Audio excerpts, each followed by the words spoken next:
नमस्कार. दिनांक 25 मे. कथेचं शीर्षक आहे चरबी दिल्यास काम होईल. कुंभार येऊन महाराज सोलापुरास गेले. महाराज आल्याचे कळताच सगळे गाव दर्शनास लोटले. चन्नबसप्पा सावकाराला हा लोकांचा मूर्खपणा वाटला. तो सर्वांची निंदा करू लागला. तेव्हा निंदा करू नये, आधी अनुभव घ्यावा, मग बोलावे, असे गुरु सिद्धांपाने त्यास दटावले.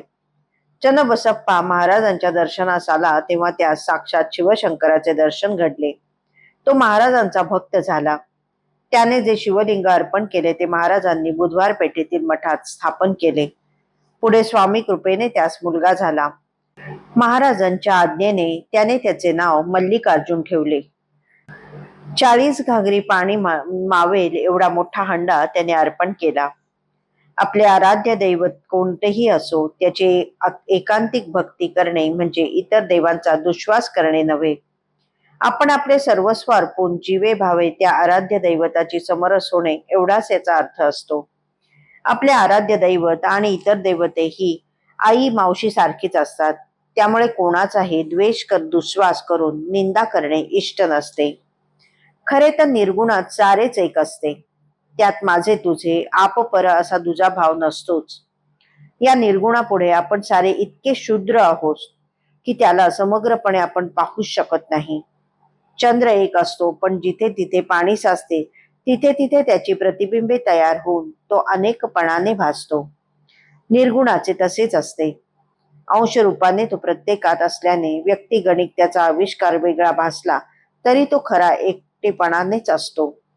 आपल्या पुरते आपणास भावलेले त्याचे रूप जितके खरे, तितकेच त्या इतरांनाही भावणारे त्याचे रूप खरेच असते. चन्नबसप्पा हा एक कट्टर, एकांतिक, सांप्रदायिक, पंथिक मताभिमानाचे प्रतीक आहे.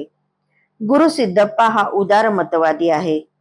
लिंगायत चन्नबसप्पाला महाराजांनी शिवस्वरूप दाखवून क्षणार्धात त्याचा अभिमान नाहीसा केला.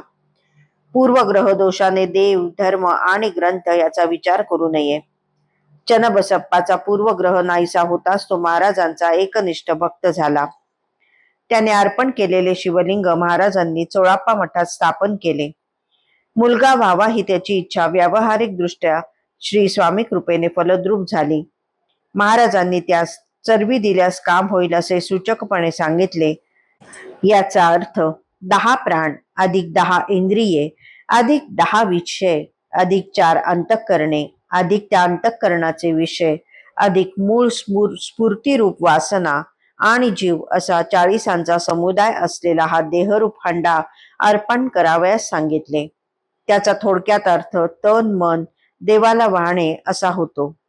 त्याप्रमाणे समर्पण झाले की आत्मसाक्षात्कार हा मोक्षदायक मुलगा होतो.